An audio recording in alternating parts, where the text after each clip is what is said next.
بسم الله الرحمن الرحيم الحمد لله رب العالمين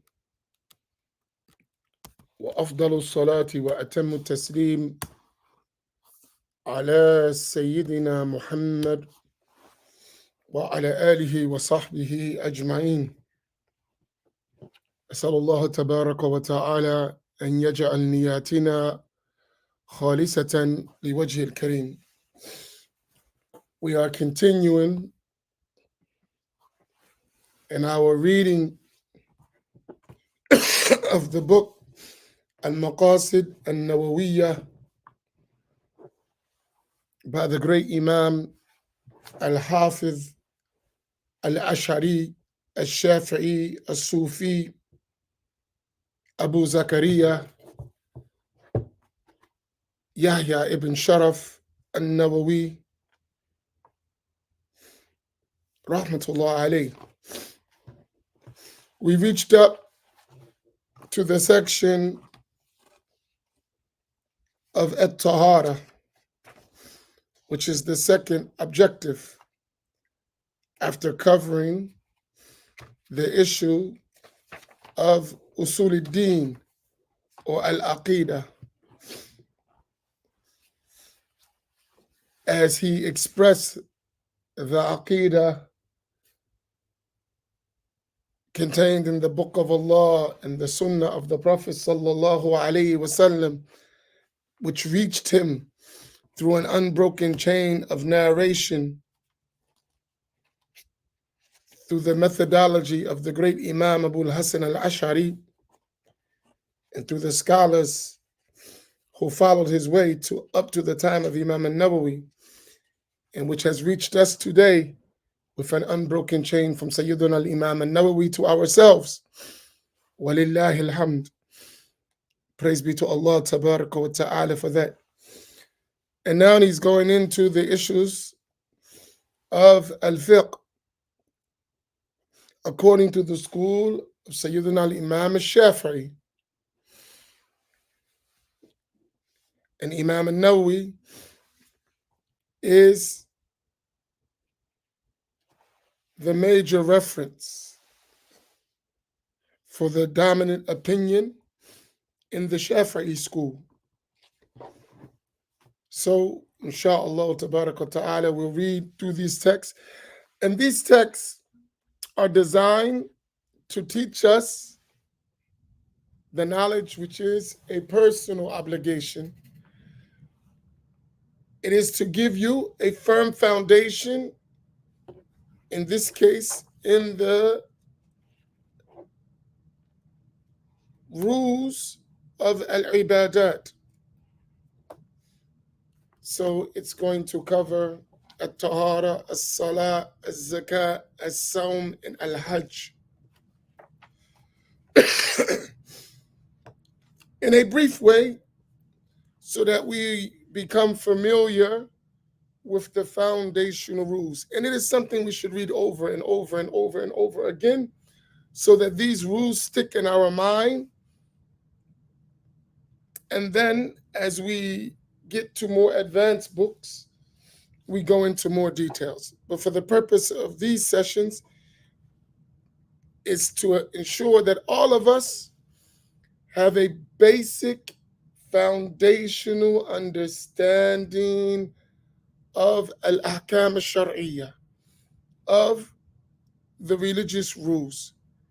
So let us begin on page 14. And the link for those who don't have the book is there. I put it up. And inshallah, let us begin. Bismillah.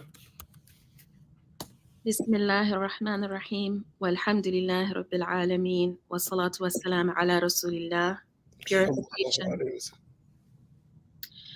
This is a definition from Reliance of the Traveler. Tahara in sacred law means lifting a state of ritual impurity or hadath, removing filth or najasa, or matters similar to these, such as a purification bath or ghusl. This is merely sunnah and renewing ablution wudu, where there has been no intervening ritual impurity. So at-tahara and you should get used to this in the books of al-fiqh, in all of the books of our classical scholars. You have a lughawi meaning, a linguistic meaning of a word. So at-tahara linguistically means an-nadafa, purity, cleanliness, right? Then you have a shar'i meaning, a religious meaning, meaning that that word in the context of the rules of the religion has another meaning. So it's not just cleanliness here. What is meant essentially raf'ul hadath wa izalatul najasa, right? It is lifting the state of ritual impurity or removing physical filth and najasa, or what is ala suratihi, right, in the form of lifting or removing, or has the meaning of that. All of that religiously is called at-tahara, shar'i, in rules. So the basic points you want as the obligation is lifting the state of ritual impurity, whether it is minor or major, or removing those things which religiously are considered najis or filthy. Now, Water. 2.2. Purification is only valid with plain water, not with, number one, water previously used for purification.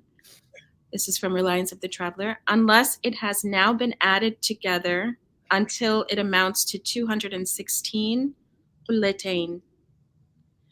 Number two, water changed. That is water that is changed, which means this is through the translation of the author, throughout the rulings below in taste, color, or odor, so much that it is no longer termed water through admixture. Reliance of the Traveler again. With something pure, tahir, meaning not affected with filth, like flour or saffron, which could have been avoided.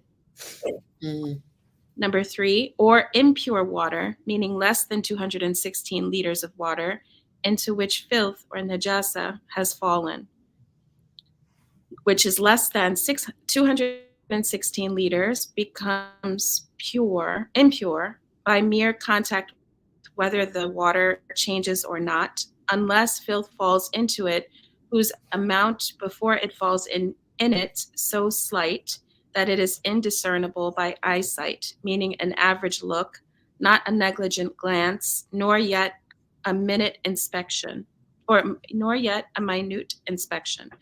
As for 216 liters or more, it does not become impure by mere contact with filth, but only becomes so by changing in taste, color, or smell because of it, even when this change is only slight. If such change disappears by itself, such as through standing at length or by water being added to it, even if the added water is used or impure, then the water is again purifying. so the first thing that the ulama usually talk about when they talk about at-tahara is al-ma, water. Why? Because water is the main means for which you achieve purification.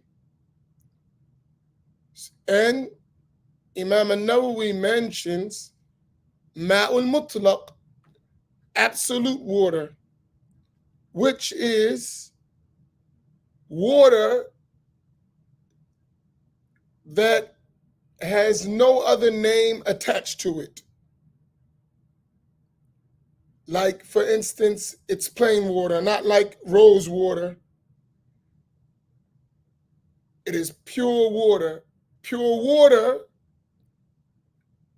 from another way of expressing, is every water that descends from the sky or comes from the earth. So that is considered ma'ul mutlaq, pure water. Everything that comes from the sky and everything that emerges from the earth in terms of water we're talking about. That is pure water. So then Imam al-Nawawi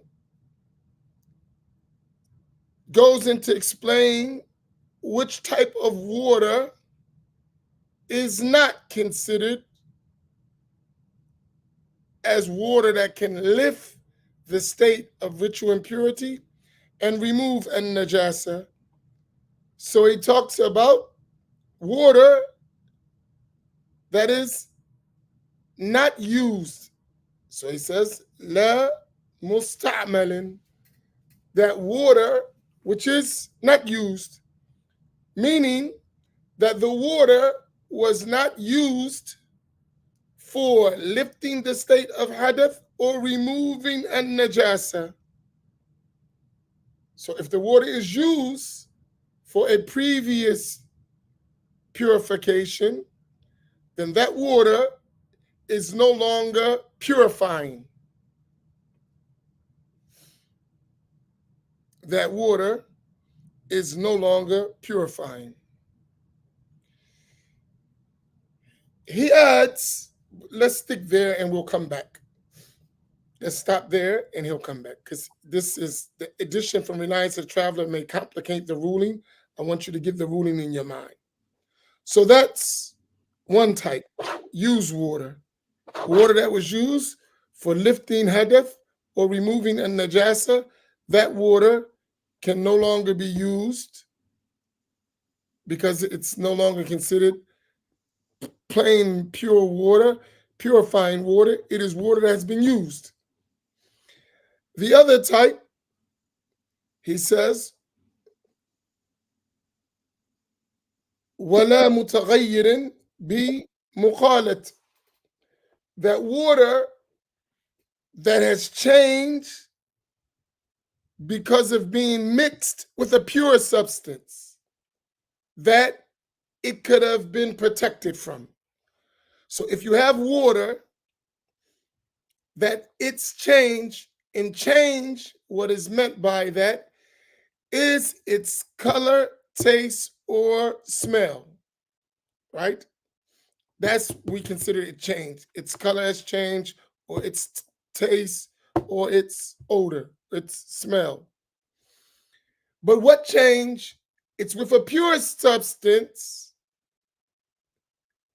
that the water could have been protected from. As an example, you have a cup of water or a container of water, and you have a pure substance. The author mentioned, for instance, like flour, or say dish detergent, whatever. That's next to that water. You could protect the dish from getting into the water. If that gets into the water and it changes it to the extent that it's no longer termed water, then that water cannot be used to lift the state of hadath, ritual impurity, or remove the state of an-najasa.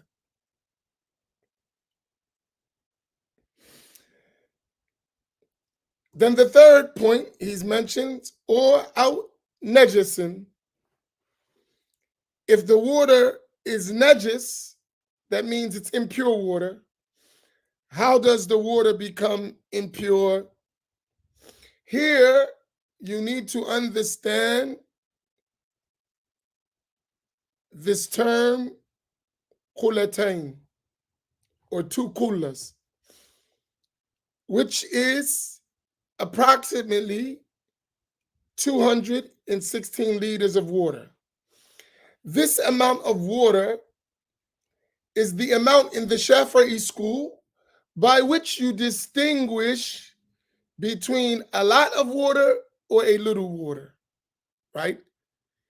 Whenever the water amount is 216 liters or more, that's considered a lot of water in the Shafi'i school. If it is beneath 216 liters, it is considered a little water. Whenever a najis material, like blood, like urine, like feces, like vomit, all of these, for example, are najis things, and there are others. We'll talk about that later. But whenever this najis material comes in contact with pure water that is less than 216 liters, which we call kulatan, the mere contact of that najis material with that water will make all of the water impure just by coming in contact with it. If it is 216 liters and above, and the najis thing comes in contact with it, it only becomes impure if it results in the change of the water through its color, taste, or smell.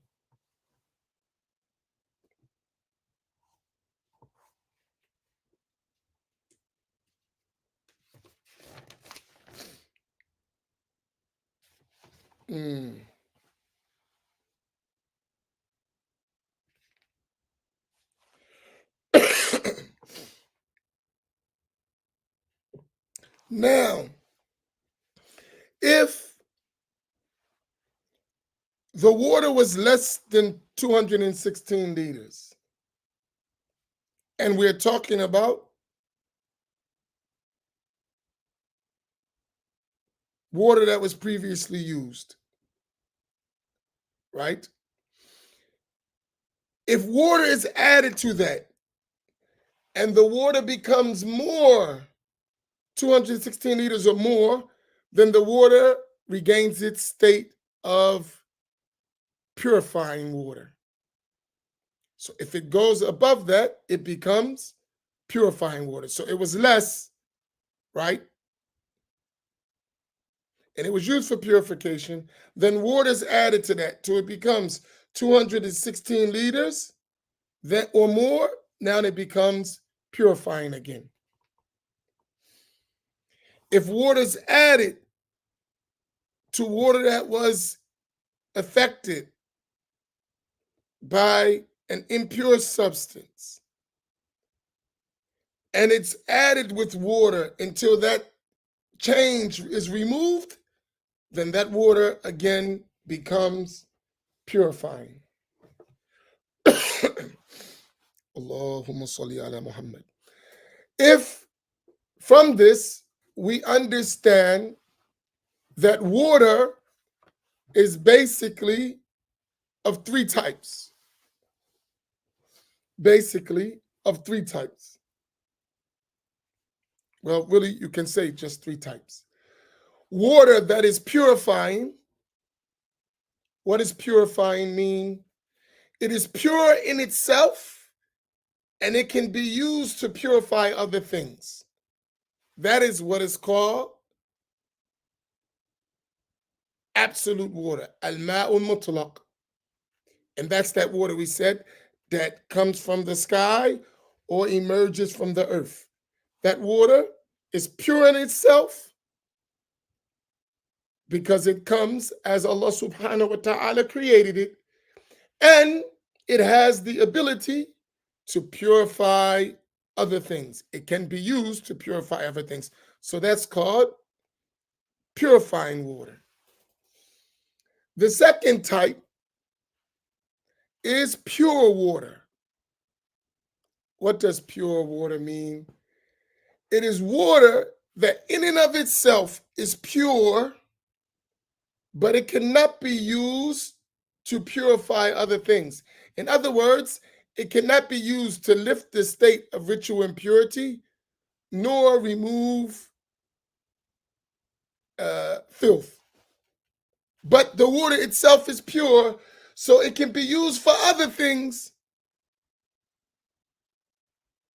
but not to lift the state of hadath or remove an najasa. So for example, the water that was previously used for purification, it becomes pure, not purifying. The water that was changed through admixture with a pure substance because it was less than kulatan, and it changed as a result of that to its no longer term water. That water is pure but not purifying. So if I had these two types of water, I cannot use them to lift the state of ritual impurity. So I cannot make wudu or al-ghusl with this water.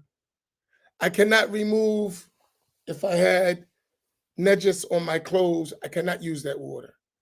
However, if I wanted to use the water to wash something that was not najis, so I have this garb on, it doesn't have najis, it just has like dirt.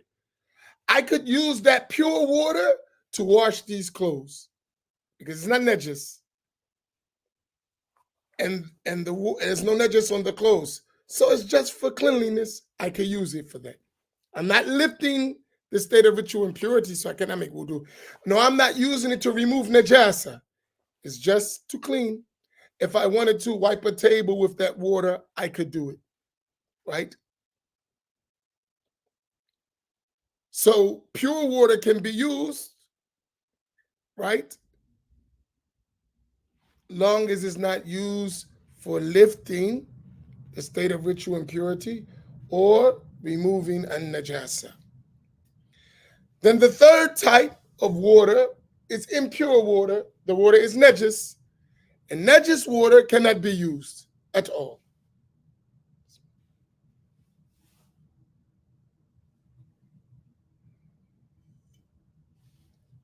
So I hope all these points are clear. In terms of, let's stop there.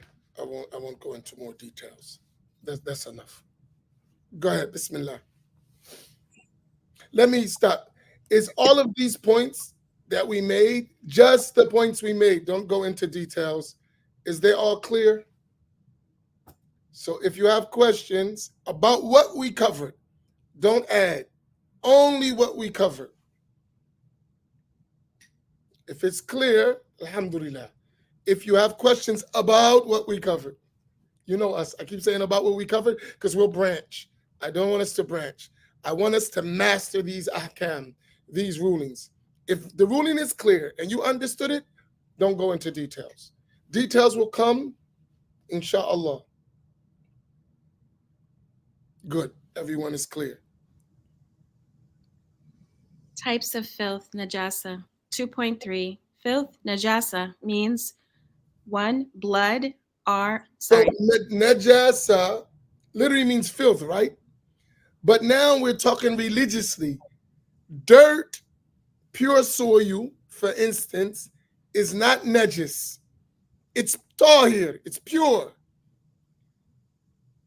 In fact, it can be used as a substitute for water in some cases to purify, right?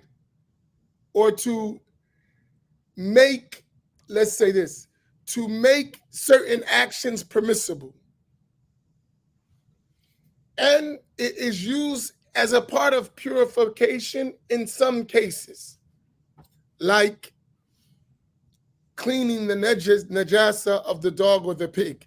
You use pure soil for cleanliness, for purifying, rather. So najasa are talking about specific things, and the author, rahimahullah, is going to mention some of them. So these things are najis. Whatever he mentions, these things are filthy. And if any of these come in contact with your clothes or your body or the place of prayer or what you carry in prayer, then the prayer would be invalid. So whenever we talk about najis in relation to the prayer, when najis affects your clothing or your body or the place where you pray or what you carry in the prayer, like for instance, if someone was a nurse or a doctor, if they had a vial of blood in their pocket, if they prayed with that, even in the bottle, the prayer would be invalid. Or if they had a cup of urine, or whatever, it's in a bottle, even in a bag, sealed. But to carry that in the prayer would invalidate the prayer. So any of these things are najis. Go ahead. Number 2, pus. Number 3, vomit. Number 4, liquid intoxicants, whether liquor or other products containing ethyl or methyl alcohol. Since these two are produced by wine fermentation, as opposed to other chemically distinct types of alcohol that are not produced by wine fermentation and hence not filth. And here, for religious caution, treat all alcohol like that. Even alcohol in perfume or deodorant. So even though some scholars mention that this is not the object of that alcohol, so it doesn't fall under to the title of being najis, for safety and precaution, treat all types of alcohol as najis for your safety. If there is a necessity or a need, then these exceptions, our teachers said, you can be used for that. But in general, avoid all types of alcohol for this purpose. Number 5, anything that exists from the front or rear private parts other than sperm or female sexual fluid, the latter meaning that normally released in orgasm. Number 6, So anything that comes from the front or the rear private part is najis. However, the sexual fluid of the male and the female is pure. So its release does not necessitate removing it as a najasa, but its release will put one in a state of major ritual impurity. Just keep that in mind. So it's pure,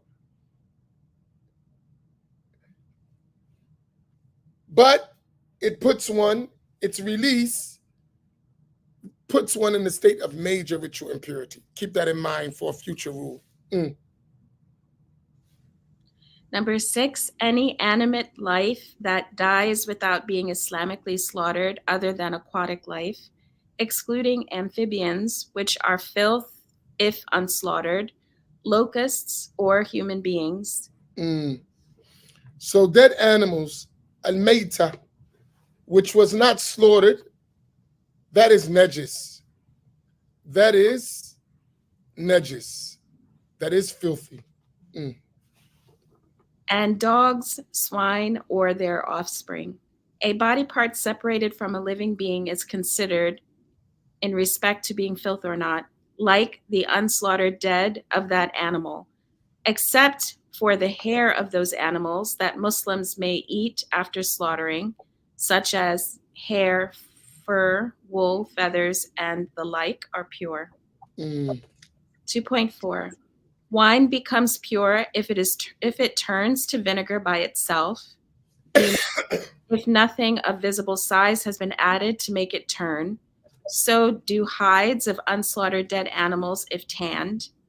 From Reliance of the Traveler, tanning means removing from a hide all excess blood, fat, hair, and so on by using an acrid substance, even if impure. Commercial leather, even when originally impure, because taken from an unslaughtered animal, is washed with pure water at every stage of its tanning, so is pure. The hides of dogs or swine cannot be made pure by tanning. Because the dog and the pig are considered najis in and of themselves, so you cannot purify them. Pig leather is distinguished by pores found in tiny groups of forming triangles and is common on the inner surface of shoes manufactured in the United States. One should discard of such which affect the foot with filth whenever wet. When anytime, so the dog, its hair, or the pig, when it becomes moist, right? When it becomes moist. So I don't know if we still have pigskin shoes. If they do, then the rule applies. Bismillah, go ahead. Purifying articles from filth, 2.5. Whatever is affected by their saliva, this is from Reliance of the Traveler, by traces of moisture from dogs or swine, whether saliva, urine, anything moist from them, or any of their dry parts that have become So moist. here, with especially dogs, because we deal with dogs a lot. I mean, in our life, anytime a portion of a dog becomes wet, if it touches you, there's a specific way that it needs to be purified, right? And it's the most intense way. So be very careful when coming in contact with dogs, right? Because it entails a lot of extra to purify the area that was affected by the moisture from a dog or a pig, but we don't normally deal with pigs. So unless you're a farmer or something. Mm,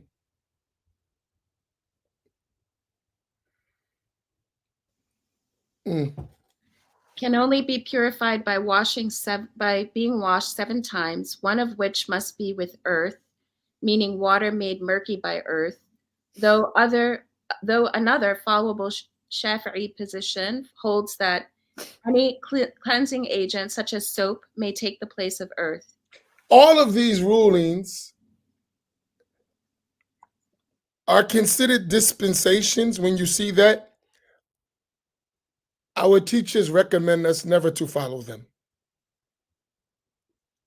So using soap in place of pure earth, we don't do that.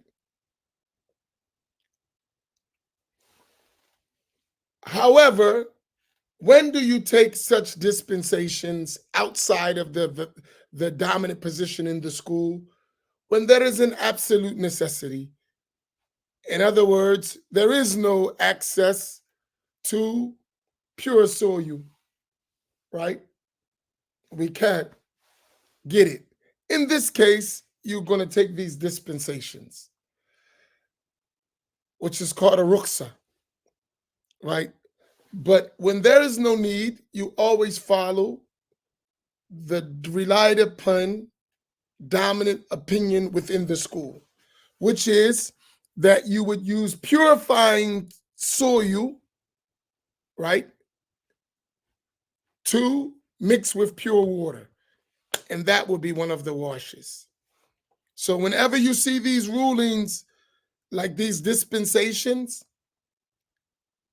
and dispensation means an easier way instead of following the stricter ruling, never take that dispensation when there is no necessity for it.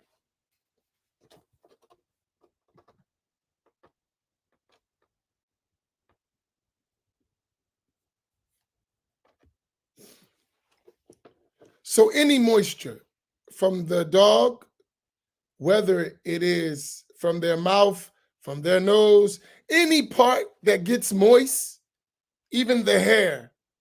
So if the dog went out and got wet and that dog touched you, there it is. Any part of it that becomes moist. So, but if the dog hair was dry, then it's not a problem. You can wipe it off, right? Uh,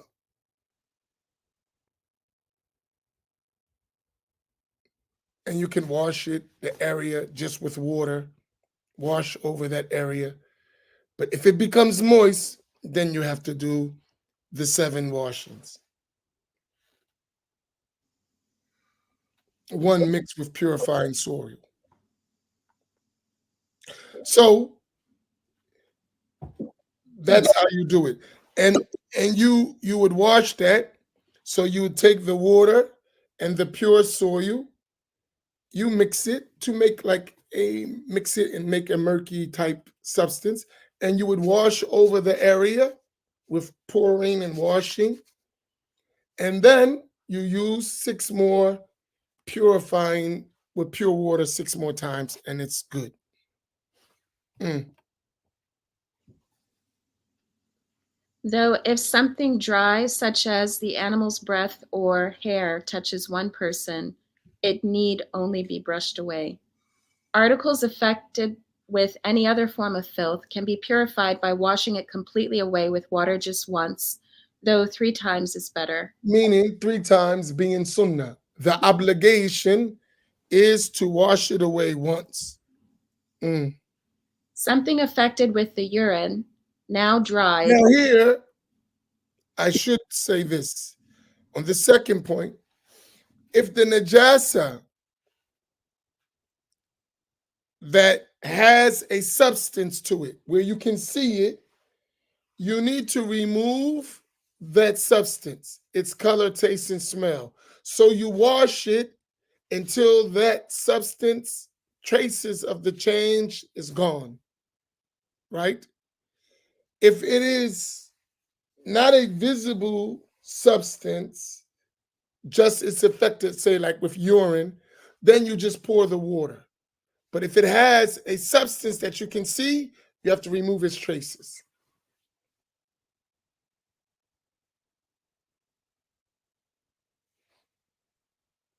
Mm. Go ahead.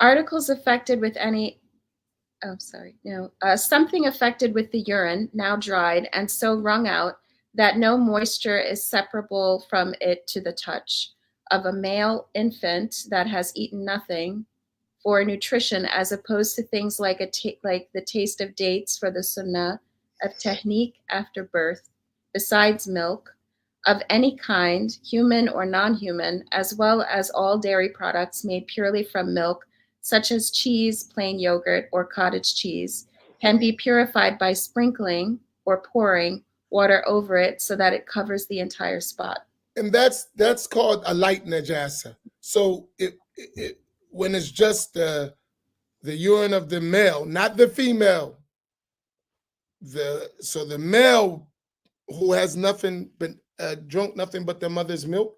As for the female, it is purified by pouring water over it, not sprinkling.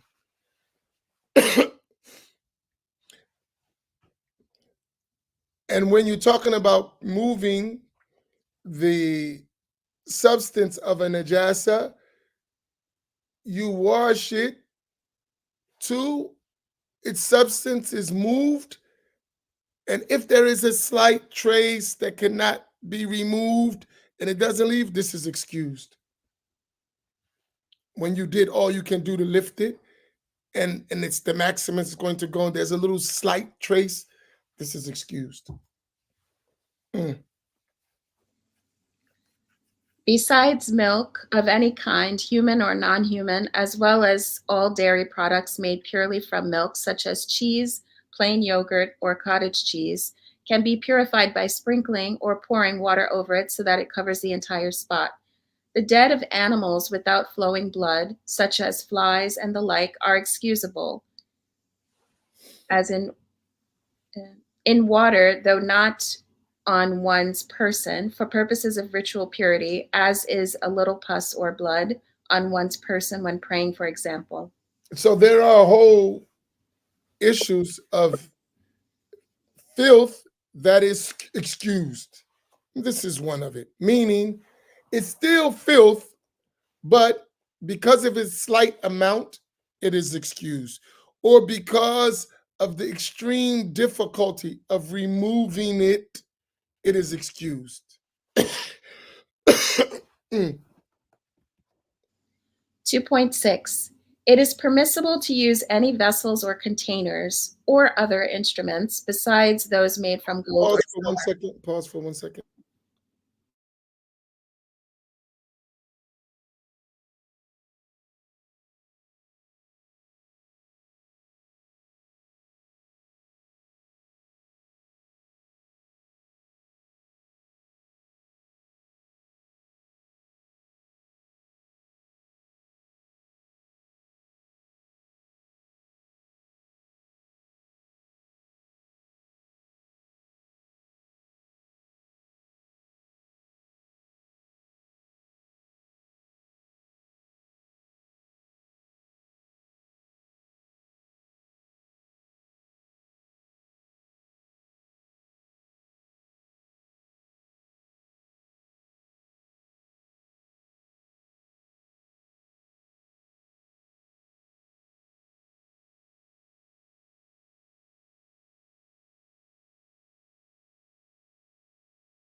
Okay, Bismillah, go ahead.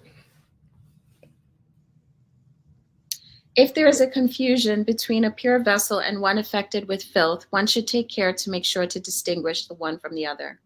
So we're talking about, so after they would mention water and purification, they mention vessels, containers.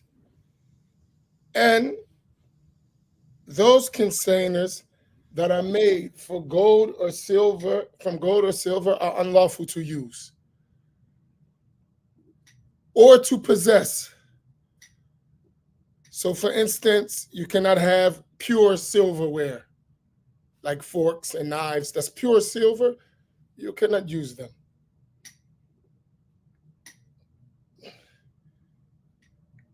Allah.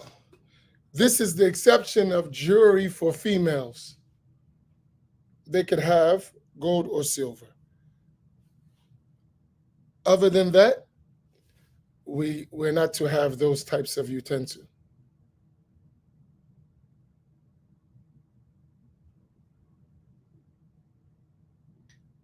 Mm-hmm.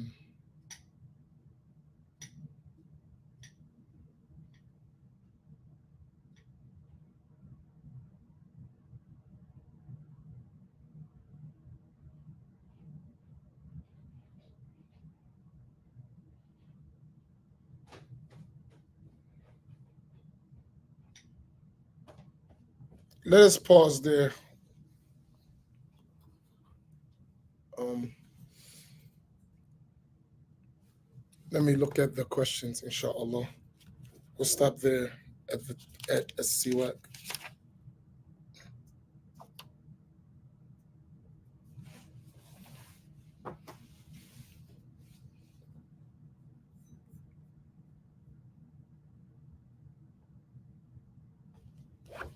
Allahu Akbar.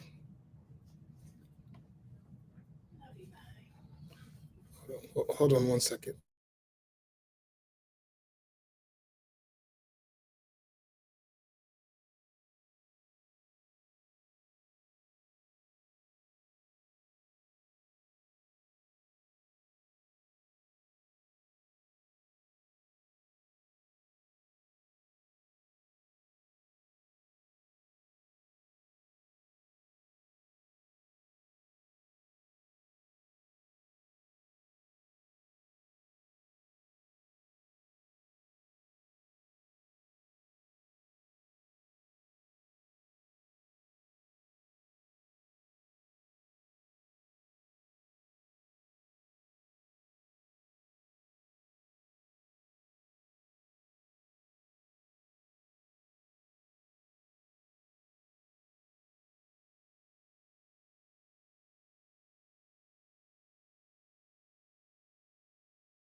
Okay. Let me look at these questions, inshallah ta'ala.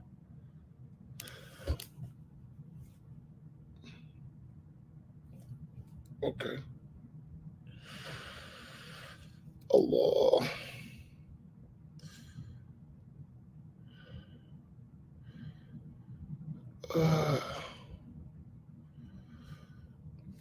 Does that mean that you could use mud already mixed with rain?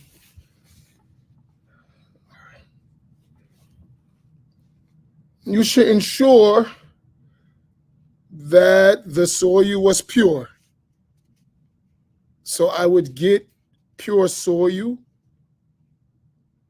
with rain, with the water itself. But it's possible. But I've actually never heard no one ask such a question to my teachers. So what I would recommend for safety is to get pure soil from the ground that's dry and mix it with water, and you don't have to worry about that. But as for your question, as you asked it, I've never heard no one ask any of our teachers that question, so I don't know the answer. It seems like it would be, but sometimes things ain't like they seem. So I would suggest to you to do it that way. But I don't know. Not as you ask your question, I don't know, because there could be other possibilities.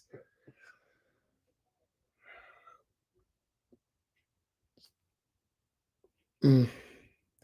And let me explain something to you about fiqh rulings, right?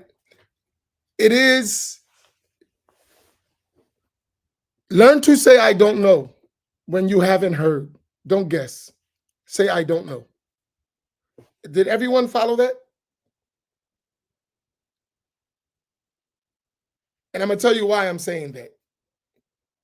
If you didn't hear this case from a qualified teacher, don't assume because it seems logical to you. Don't assume. Say, I don't know. I'll ask. Seriously. Why? Because religion, especially fiqh rules, is not based on opinion. Sayyiduna Ali radiyallahu ta'ala anhu, he said, if Islam, meaning the rules of the religion, were based on the opinion, we would wipe from the bottom of the sock instead of its top. But no, scholars say, if you want to make wiping over the foot gear, that you just wipe the bottom of your foot. Logically, when you walk, what touches dirt? The bottom, not the top. So you would say, if I just wipe over the bottom of my sock or my foot gear, then that's sufficient. And by agreement of all scholars, that's not sufficient. You wipe over the top, not the bottom, right? So from this, we understand what comes to our mind as, yeah, we could just do that because of this, may not be true. So make sure that whenever you're talking about religious rulings in general, but especially fiqh rulings, that you actually heard that. And we should train ourselves to say, I don't know in its proper place, right? One time, one of my teachers was explaining this issue. He said, sometimes I say I don't know because I really don't know the answer. So I say I don't know. I really don't know. Sometimes I say I don't know because I have something in my mind, but I'm not 100% sure and I need to check. I'm not sure. There is some doubt in my mind as to the exact precise answer. So I say I don't know. He said, and sometimes, this is one, the answer, I know the answer, but that answer may not be the best answer for the questioner. So I'll say I don't know. You should write that down. That was like a jewel when he said that. I was like, man, that's deep, right? He said, sometimes I say I don't know because I actually don't know. He said, sometimes I say I don't know because I'm not sure. It's something telling me maybe that's not right. Maybe there's some details that I forgot or that I'm missing or some conditions or some exceptions. You know, there's something that doesn't make this answer 100% in my mind. And I'm not going to give an answer that I'm not sure about. So I say I don't know. Because if I'm not sure, in reality, I really don't know. I'm guessing. Even if I'm close to the correct answer, I'm not sure. So I'm not going to give that answer. I'm going to say I don't know, and I'm going to go check the case. And he said the third thing, which is really deep, is that sometimes I know the answer, but for the questioner, that may not be the proper answer to give that questioner.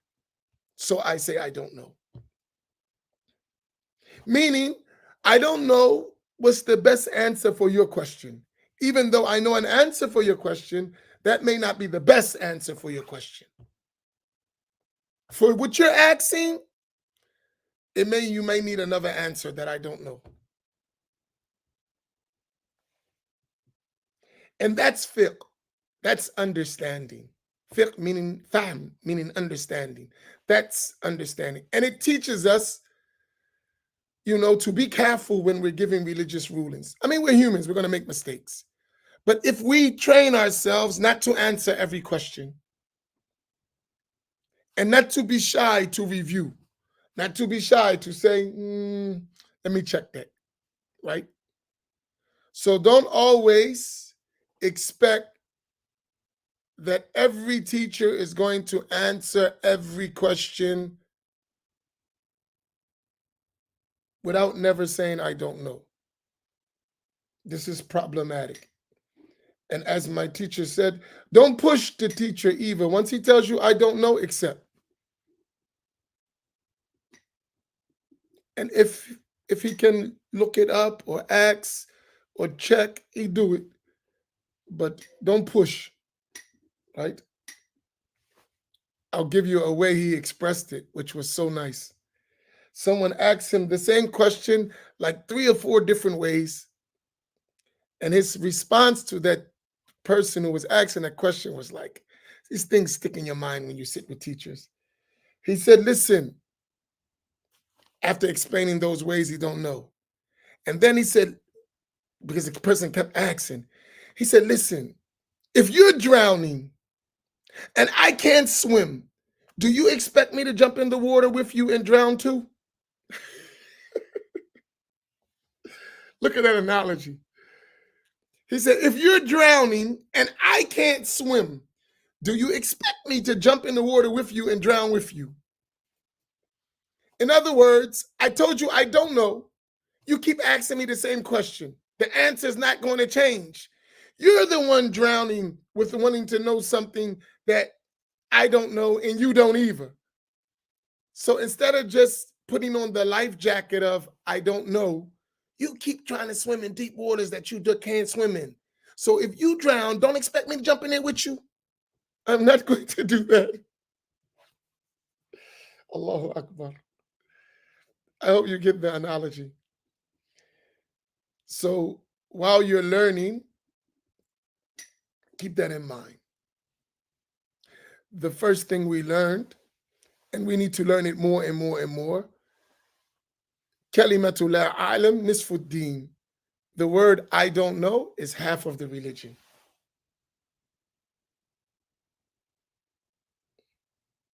It was related from Ibn Umar.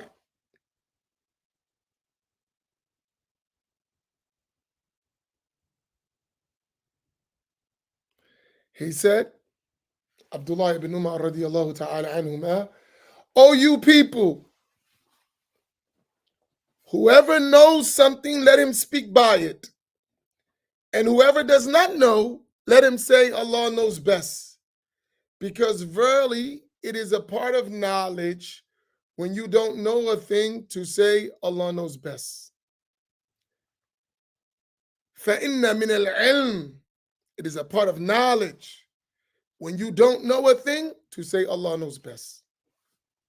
That's knowledge. May Allah increase us in knowledge, increase us in understanding, and increase us in closeness to Him, Tabaraka wa Ta'ala. Inshallah, what days are we reading Al-Maqasid? Tuesday, Thursday, and Friday, right? So our days in the morning of reading this book, Al-Maqasid, are Tuesday, Thursday, and Friday. 3 days a week. Between 7 a.m. and 7 or 7:15. We try our best to keep those hours so you can put it in your schedule. Tuesday, Thursday, and Friday between 7 a.m. and 7:15, a half an hour, 45 minutes, so that we read and we read. And inshallah, we finish this book. We'll go to another book and another book. We'll just keep going, as just a constant reading. All the lessons are the same. They're all on there. Al-Maqasid 1, I didn't even put details. I just put Al-Maqasid 1, Al-Maqasid 2, Al-Maqasid 3, Al-Maqasid 4. So if you just copy that and put lesson 2, it will show up. They're all reading the same. Let me make sure.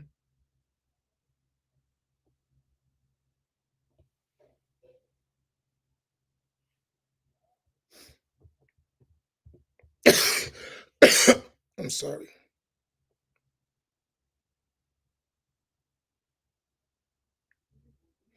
Al-Maqasid 2 was on September the 24th. So lesson number 2, Sayyidi Shuaib, is September the 24th. It's there.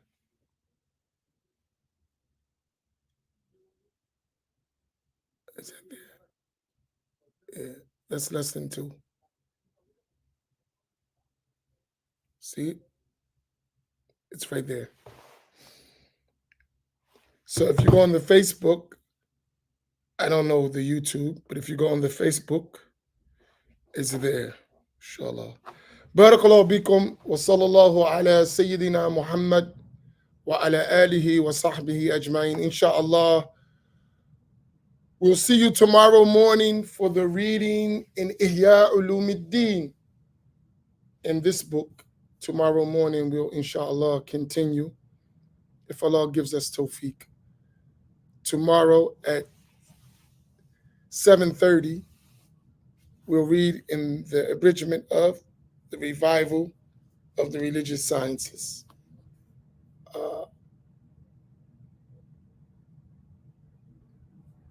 And this book can be purchased in our bookstore at Masjid Muhammad. I'll put the link for you for those who don't have the book so that you could follow. All right. Wa sallallahu ala Sayyidina Muhammad wa ala alihi wa sahbihi ajma'in. Wassalamu alaikum wa rahmatullahi ta'ala wa barakatuh.